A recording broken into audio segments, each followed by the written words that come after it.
अनाथ राघव अपनी माँ को बहुत दिनों से नीति से शादी करवाने को मना रहा था, किंतु वो तैयार नहीं थी।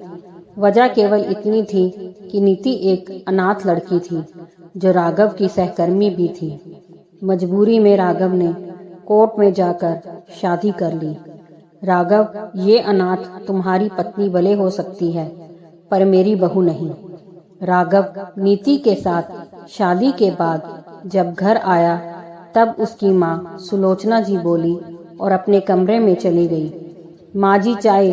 अगली सुबह नीति सास को चाय देते बोली, मैं तुझ जैसी अनाथ की माँ नहीं समझी। मेरे बेटे को तूने अपनी बातों में फंसा लिया, पर मुझे नहीं फंसा पाएगी।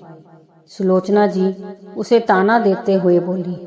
नीति का कलेजा छलनी हो गया ये सुनकर। प्रत्यक्ष में वो मुस्कुरा कर बोली, अपने पति की माँ को और क्या कहते हैं? माँ जी, मुझे नहीं पता, आप ही बता दीजिए। सुलोचना जी उसकी मासूम हंसी देख कुछ ना बोली। नीति जितना सुलोचना जी का दिल जीतने की कोशिश करती, उतना सुलोचना जी उसका तिरस्कार करती, किंतु नीति के चेहरे पर शिकन तक न आती। हालांकि वो अकेले में आंसू भी बहाती, पर राघव को जाहिर ना करती। क्यों सह रही हो इतना सब? नीति, मुझसे शादी करके तुम्हें सिवा तिरस्कार के कुछ नहीं मिला। आज फिर किसी बात पर सुलोचना जी ने नीति को काफी सुनाया तो राघव उसका उदास चेहरा देख बोला, अरे मिला क्यों नहीं? बचपन से माँ के लिए तरसी हूँ। तुमने मुझे माँ दी है ना। स्कूल में जब बच्चों की मम्मी आती थी तो मैं अनाथ उन्हें देख ईश्वर से शिकायत करती थी। ईश्वर ने देखो मुझे सास के रूप में माँ दे दी। नीति मुस्कुरा कर बोली, किसे बहला रही हो नीति? तुम भी जानती हो माँ तुम्हें बहू तो क्या इंसान तक नहीं समझती। हमेशा तो अपने तानों से तुम्हारा कलेजा छलनी करती रहती है। तुम्हें क्या लगता है तुम मुझे नहीं बताती हो तो मुझे पता नहीं है? राघव बोला।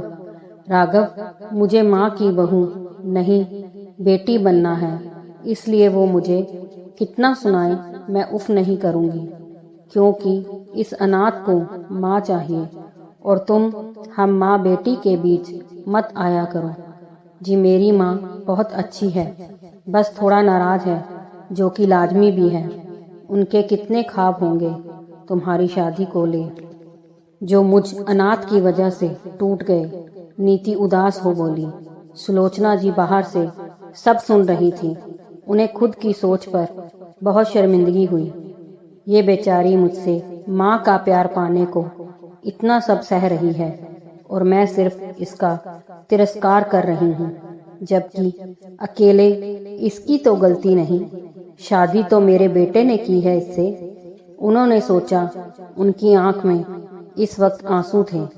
ना बेटा, तू अनाथ नहीं है, मैं हूं ना तेरी माँ।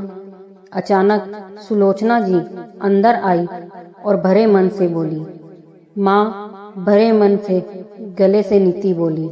उसे यकीन नहीं हो रहा था कि उसकी सास ने उसे स्वीकार कर लिया।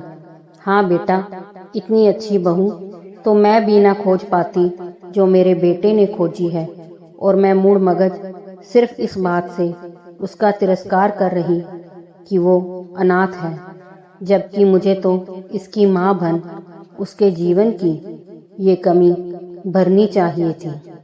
सुलोचना जी बोली और उन्होंने अपनी बहू को गले से लगा लिया।